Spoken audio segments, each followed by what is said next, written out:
Hello everyone, welcome to chemistry with Aryan Tiwari. तो इस video में हम लोग बात करने वाले हैं ऑक्सीजन परिवार के तत्वों की आवर्त सारणी में स्थिति और उसका हम इलेक्ट्रॉनिक विन्यास कैसे निकालेंगे, इसके बारे में हम लोग बात करेंगे। और उसको हम कैसे याद करेंगे, ट्रिक के माध्यम से जो है उसके अंतर्गत आने वाले तत्व होंगे उसको भी हम डिटेल में देखेंगे और इजीली तरीके से इलेक्ट्रॉनिक विन्यास बनाना मैं आपको सिखाऊंगा। क्लियर हुआ?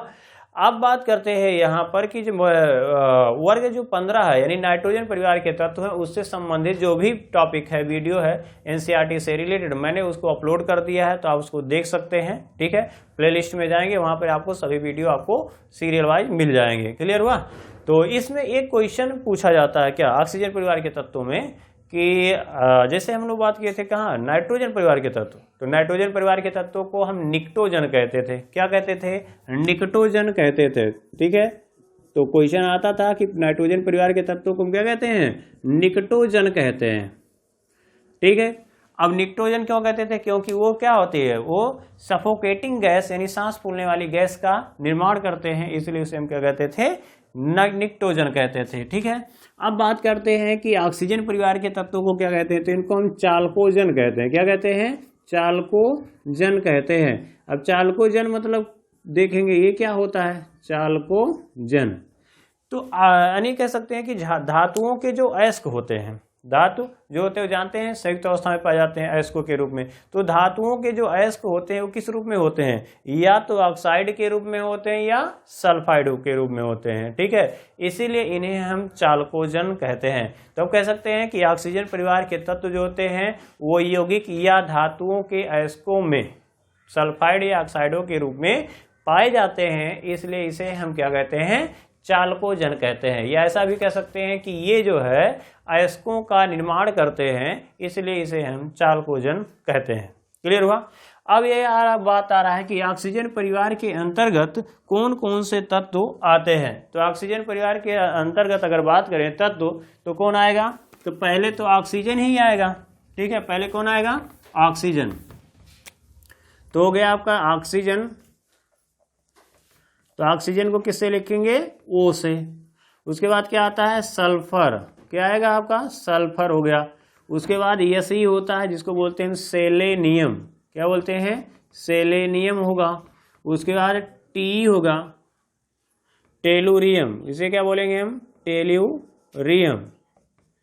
टेलुरियम हो गया। उसके बाद क्या है? पीओ। पीओ मतलब होता है पोलोनियम। क्या होगा? पोलोनियम। तो इसके अंतर्गत क्या होता है? ऑक्सीजन, सल्फर, सेलेनियम, टेलुरियम तथा पोलोनियम आते हैं।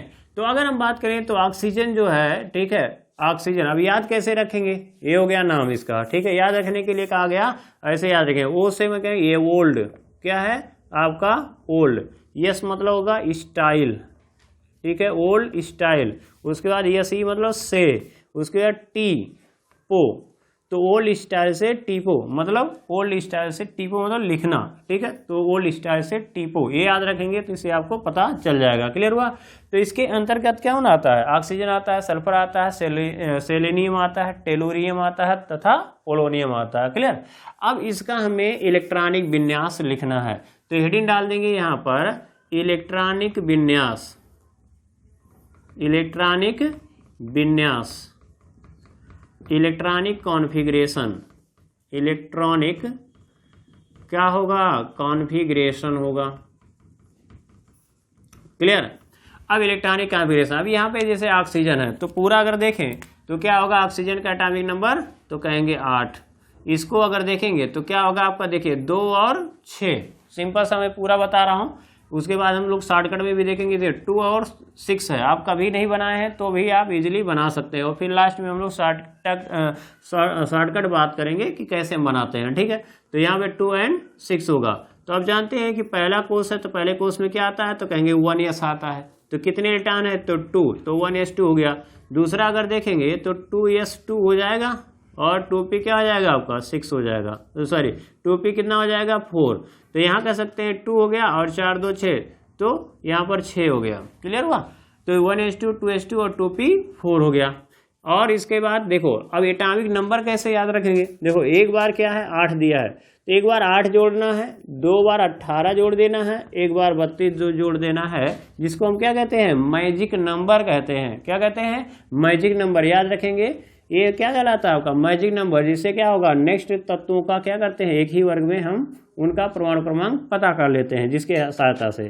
तो यहाँ पर क्या है आपका 8 है, 8 8 जोड़ देंगे तो कितना आएगा 16, और 16 18 कितना होगा तो 18 दूनी 36, 2 निकल गया 34 हो जाएगा, और 34 हो गया 8 4 12 जोड़ लेंगे, 8 4 12 2 हो जाएगा, 3 1 4 और 1 5 52 हो गया, और ये जोड़ देंगे तो आपका हो जाएगा 2 2 4 और 5 3 8 84 हो गया। क्लियर हुआ। अब इलेक्ट्रॉनिक बिना बना इसको क्या होगा 16 है तो 2 8 क्या हो जाएगा आपका 6। अब देखिए पहले कोर्स में क्या आता है 1s तो 1s2 हो गया, दूसरे कोर्स में क्या आता है तो 2s और 2p तो 2s2 और 2p 6 हो गया, तीसरे कोर्स में आता है तो हम कहेंगे 3s आएगा 3p आएगा और 3d भी आएगा। लेकिन है कितना इलेक्ट्रॉन 6, तो s में कितने इलेक्ट्रॉन होते हैं 2, p में अधिकतम कितने इलेक्ट्रॉन होते हैं 6, लेकिन बचा कितना तो 2 लिख दिए तो 4 बचा, तो इसलिए 4 इसको यहाँ पे लिख देंगे। क्लियर हुआ। और डी में हमें जरूरत पड़ी ही नहीं तो उसको छोड़ देंगे। उसके बाद जो है देखिए 34 है तो क्या लिखेंगे 2 8 18 6 यानी 18 2 20 20 और 8 28 2 30 4 34 हो गया। अब इसका बनाइए, देखिए पहले का बनाएंगे तो 1s2, उसके बाद दूसरे का बनाएंगे तो 2s2 और 2p क्या हो जाएगा 6, 8 इलेक्ट्रॉन हो गया। अब तीसरे में 18 इलेक्ट्रॉन है तो जानते हो 3s2 और 3p6 और 3d 10, तो आज कितना हो गया तो देखिए 6 2 8 और 10 18, तीसरा कोर्स खत्म तो चौथा कोर्स पे आ जाएंगे। चौथे कोर्स में क्या है यस तो 4s2 आ जाएगा और 4p क्या आ जाएगा 4 आ जाएगा, तो 4 2 क्या हो गया 6 हो गया, काम खत्म हो गया। अगला देखेंगे तो इसमें क्या है 18 है तो यही 18 जोड़े थे तो वही फिर से जोड़िए तो 2 8 18 18 और क्या लिखेंगे 6। क्लियर। तो यहाँ पर क्या हो गया 1s2 उसके बाद 2s2 2p6 यहाँ तक पहुँच गए। तीसरे में देखेंगे तो 3s2 और 3p6 और 3d क्या हो जाएगा 10। यहाँ पर देखिए इस 18 को क्या कहेंगे तो ये चौथे कोर्स का है तो 4s2 4p6 6 2 8 हो गया, d की जरूरत है 4d 10 क्या हो जाएगा 4d 10 हो गया, 18 हो गया ना। देखो 10 2 12 और 6 18 हो गया, ये क्या है आपका 6, तो हम कहेंगे पांचवा कोर्स है। कहते देखो 1 2 3 4 5 ये पांचवें नंबर पर है तो 5s2 हो जाएगा और 5p क्या हो जाएगा 4 हो जाएगा। क्लियर हुआ। अभी टेंशन मान लीजिए हम लोग अभी डिटेल में बात कर रहे हैं, अभी इसको जब सीख लेते हैं तब हम क्या करेंगे शॉर्टकट वाला समझेंगे, वो इजीली आपको समझ में आ जाएगा।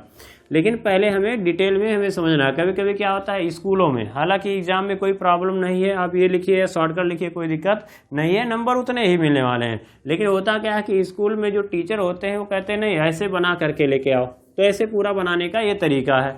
अब देखिए यहाँ पर 8 तो इसको क्या करोगे 2 हो गया, फिर 8 लिखेंगे, फिर 18। अब यहाँ देखो 32 जोड़े है ना, तो यहाँ पर क्या लिखेंगे 2 8 18 32 हो गया। अब देखो एक देखो 2 लिख दिए, 8 लिख लिए, 18 लिख दिए, अब 32 आ जाएगा। फिर देखिए 18 बचा हुआ था तो यहाँ 18 और 6 अब जोड़ लेंगे, हालांकि 18 2 20 और 20 और 32 8 40 20 40 और 20 60 हो जाएगा, 10 70 हो जाएगा, 78 हो जाएगा और 6 84 हो जाएगा।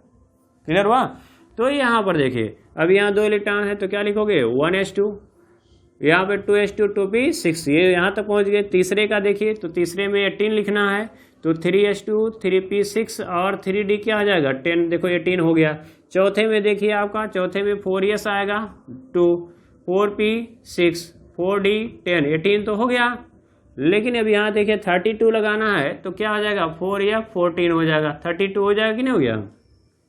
अब यहाँ पर 18 की बात करें तो 5s2 हो जाएगा और 5p क्या हो जाएगा आपका 6 हो गया। अभी 18 में 10 बचा हुआ है तो 5d 10 हो गया, 5d क्या हो गया 10।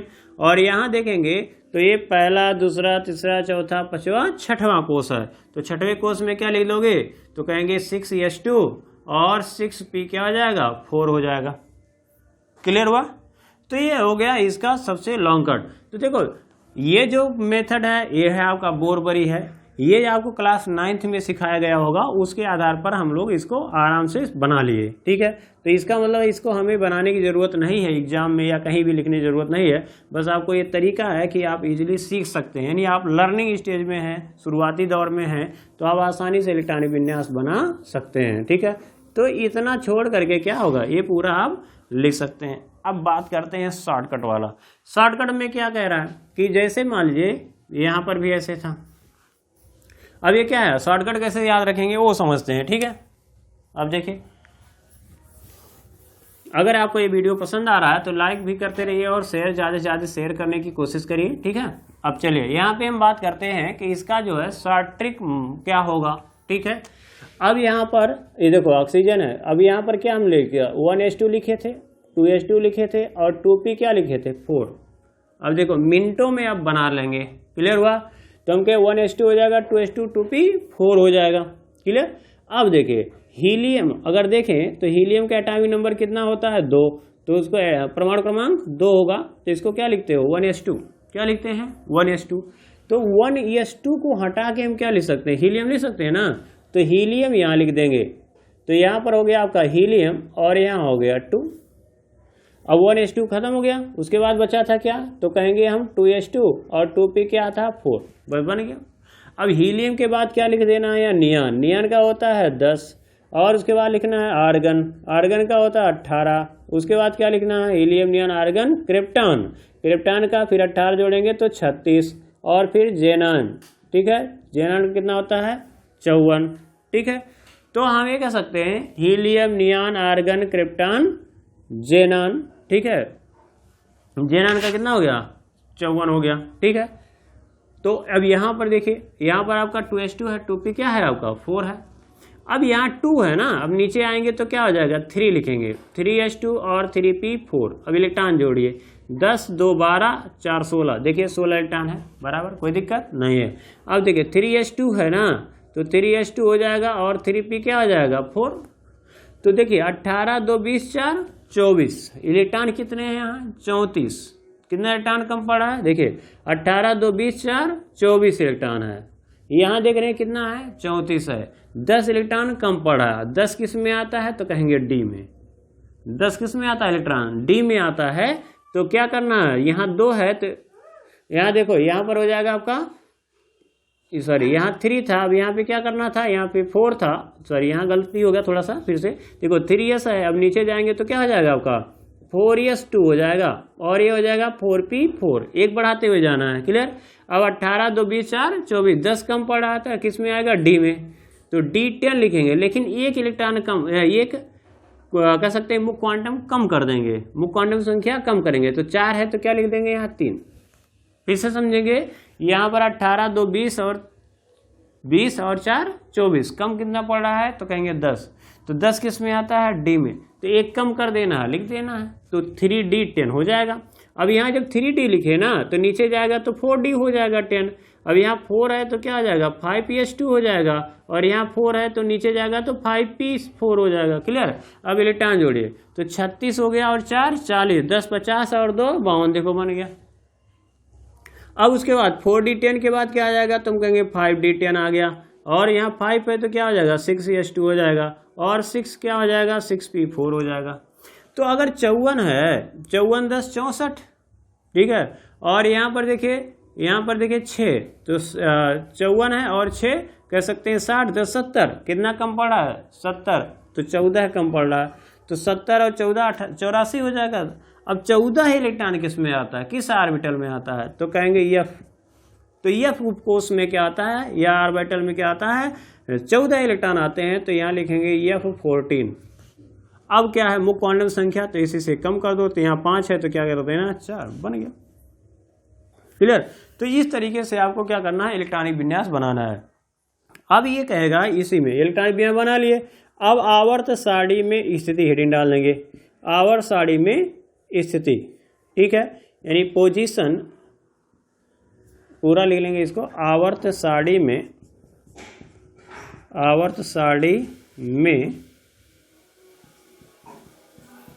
स्थिति, पोजीशन इन पीरियाडिक टेबल, तो पीरियोडिक टेबल में हमें क्या बताना है, पोजीशन बताना है। तो पोजीशन कैसे समझ में आएगा, तो अब यहाँ चलते हैं। पोजीशन में हमें क्या बनाना होता है, तो हम कहेंगे पहला ब्लॉक बताना होता है, ब्लॉक बताएंगे। उसके बाद क्या बनाएंगे, तो कहेंगे वर्ग बताएंगे। उसके बाद क्या बताएंगे, तो कहेंगे आवर्त बताएंगे। ठीक है। अब अगर देखें, देखिए यहाँ पर अगर हम देखें तो देखो 2s2 2p4 बाहरी कोश का इलेक्ट्रॉनिक विन्यास, यहाँ देखो 3s2 3p4 बाहरी कोश का इलेक्ट्रॉनिक विन्यास, 4s2 4p4 5s2 5p4 6s2 6p4। तो देखो यहाँ पर क्या लग रहा है कि s2 है, आ ही रहा है सब में, s2 s2 s2, p4 आ ही रहा है सब में। क्लियर। अब यहाँ 2 3 4 5 6 है, ये क्या है, तो कहेंगे ये तो मुख्य क्वांटम संख्या है। और मुख्य क्वांटम संख्या को हम किससे रिप्रेजेंट कर सकते हैं, n। तो n बराबर 1 2 3 4 5 6 है ना, 5 6 7 डॉट डॉट डॉट होगा। तो इसी 2 3 4 5 6 को हटा के क्या ले सकते हैं, n। तो n(s2) और n(p4)। तो हम ये कह सकते हैं कि ऑक्सीजन परिवार के, अब यहाँ इसमें लिखना है तो क्या लिखोगे कि उपरोक्त इलेक्ट्रॉनिक विन्यास से, अब इलेक्ट्रॉनिक देखो आवर्त सारणी में अगर स्थिति पूछ रहा है कि, या तो ऐसा पूछेगा कि ऑक्सीजन परिवार के तत्वों की आवर्त सारणी में स्थिति की विवेचना कीजिए।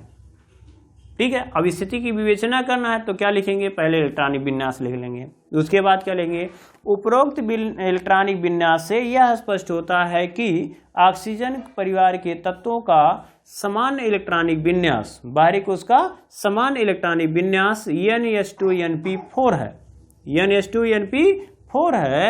अतः इसे, ठीक है, आवर्त सारणी में p ब्लॉक के, कहां पर, p ब्लॉक के, और देखिए 4 2 6, तो यस और p का इलेक्ट्रॉन जोड़ते हैं और 10 एक्स्ट्रा जोड़ देते हैं तो कितना हो जाएगा, 16।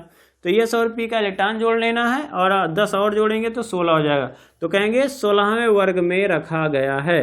फिर से समझेंगे क्या होगा, p ब्लॉक कैसे आया, अंतिम इलेक्ट्रॉन p में आता है, इंटर करता है, प्रवेश करता है, इसलिए इसे हम p ब्लॉक का तत्व कहेंगे। और p ब्लॉक के तत्वों का अगर हमें वर्ग पता करना होगा तो बाहरी कोश का जो इलेक्ट्रॉनिक विन्यास होगा उसमें s और p का इलेक्ट्रॉन जोड़ लेंगे तो 4 और 2 6 हो गया। और आपको पता है कि आवर्त सारणी में आप जानते हैं कि ऐसे होता है। तो यहाँ पर 2 कॉलम, यहाँ पर s ऑर्बिटल s ब्लॉक, यहाँ पर बीच में d ब्लॉक, और d ब्लॉक में कितने 10 कॉलम होते हैं। और यहाँ पर आता है आपका 6 कॉलम, जिसको बोलते हैं हम p ब्लॉक। इसे क्या कहते हैं हम, p ब्लॉक। तो s और p तो यहाँ आ ही जा रहे हैं इलेक्ट्रॉनिक विन्यास में, s और p, लेकिन d नहीं आ पा रहा है। और d में कितने कॉलम होते हैं, 10, तो उसी 10 को हम जोड़ देते हैं। क्लियर हुआ। तो बस आप इतना समझना है कि इसका इलेक्ट्रॉनिक विन्यास क्या है, n(s2) और n(p) क्या है, 4 है। तो 4 2 6 हुआ, 10 जोड़ेंगे 16, वर्ग पता चल जाएगा। तो हम कहेंगे 16वें वर्ग का तत्व। तो लिखेंगे क्या, फिर से समझिए कि आवर्त सारणी में स्थिति की विवेचना कीजिए, ऐसा आएगा क्वेश्चन। ये हेडिंग डाल देंगे, उसके बाद लिखेंगे कि इलेक्ट्रॉनिक विन्यास लिख लेंगे, उसके बाद स्टेटमेंट लिखेंगे। क्या स्टेटमेंट लिखेंगे, कहाँ पे उठा लीजिए, लिखते रहिए। लिखेंगे कि उपरोक्त इलेक्ट्रॉनिक विन्यास से यह स्पष्ट होता है कि ऑक्सीजन परिवार के तत्वों का समान इलेक्ट्रॉनिक विन्यास n(s2) n(p4) है, n(s2) n(p4) है। इसे अतः इसे आवर्त सारणी में p ब्लॉक के 16वें वर्ग में रखा गया है। काम खत्म। अब बात ये आती है कि कभी कभी एग्जाम में ये पूछ लेता है या किसी कंपटीशन में ये पूछ लेगा कि अच्छा ठीक है, और सल्फर का आवर्त सारणी में स्थिति बताइए, सल्फर का आवर्त सारणी में स्थिति बताइए, पोजीशन बताइए। तो सल्फर का इलेक्ट्रॉनिक विन्यास आपको पता है, ये है, ठीक है, क्या है आपका, तो कहेंगे 3s2 और 3p4 है। तो कहेंगे ब्लॉक बता दो, तो ब्लॉक कहेंगे अंतिम इलेक्ट्रॉन कहाँ प्रवेश कर रहा है, तो कहेंगे p में। तो हम कहेंगे ये तो p ब्लॉक का तत्व हो गया। उसके बाद कहेंगे अच्छा वर्ग बता दो, तो वर्ग कैसे बताएंगे, तो वर्ग कहेंगे इसमें अच्छा था p ब्लॉक का तत्व है, तो इसका मतलब s और p के इलेक्ट्रॉन को जोड़ लेना है बाहरी कोश वाले का। तो 4 और 2 6 हो गया, और 10 d वाले का जोड़ लेंगे तो 4 2 6 और 10 16 हो जाएगा। 4 हुआ और प्लस 2 हुआ s का, और 10 वो d वाला, तो कितना हो गया आपका 16। तो वर्ग कोण हो जाएगा 16। अब कह रहा आवर्त भी बता दो, तो आवर्त कौन बताता है, तो हम कहेंगे यही जो आगे लिखा होगा सबसे अधिकतम वाला वही होगा, जिसको कहते हैं मुख्य क्वांटम संख्या। तो मुख्य क्वांटम संख्या जो होगा अधिकतम वाला वही लिखेंगे। तो कहेंगे 3 है, तो इसका मतलब ये थर्ड आवर्त का यानी तीसरे आवर्त का तत्व है। तो अगर ये पूछ ले कि ऑक्सीजन का या सल्फर का आवर्त सारणी में स्थिति बताइए, अगर अलग पूछ ले कि सल्फर का आवर्त सारणी में स्थिति बताइए, तो क्या लिखना होगा? पहले इलेक्ट्रॉनिक विन्यास लिखेंगे। उपरोक्त इलेक्ट्रॉनिक विन्यास से यह स्पष्ट होता है कि सल्फर, ठीक है, कि सल्फर को पी ब्लॉक के 16वें वर्ग के तीसरे आवर्त में रखा गया। पी ब्लॉक के 16वें वर्ग के तीसरे आवर्त में रखा गया। काम खत्म। या अब अगर पूछ ले कि अच्छा टेलुरियम का पोजीशन बताओ और सारणी में स्थिति बताओ, तो बताओगे क्या कि यहाँ पर जो कह सकते हैं, फिर वही बात है कि अंतिम इलेक्ट्रॉन पी ब्लॉक, तो ब्लॉक तो बदलने वाला ही। वर्ग 16 हम पढ़ ही रहे हैं, तो ये भी 16 ही, 4 2 6 16 ही होगा, लेकिन आवर्त बदल जाएगा। आवर्त कितना है? देखिए यहाँ पे 5 है, तो हम कहेंगे कि जो आपका टेलुरियम है वो 5वें आवर्त में रखा गया है। इसी प्रकार से इसका तो वर्ग और ब्लॉक तो एक ही होगा, लेकिन आवर्त इसका 6वां हो जाएगा। तो इसका आवर्त दूसरा है, तीसरा आवर्त है, चौथा आवर्त है, 5वां आवर्त है और 6वां आवर्त है। ठीक है, तो इस तरीके से हम क्या करते हैं, इलेक्ट्रॉनिक विन्यास को निकालते हैं। और इलेक्ट्रॉनिक विन्यास बहुत ही इंपॉर्टेंट होता है। बिना इलेक्ट्रॉनिक विन्यास के जो कह सकते हैं कि आपका ये पी ब्लॉक होगा या कोई भी ब्लॉक है, उसको पढ़ने में आसानी नहीं होती है।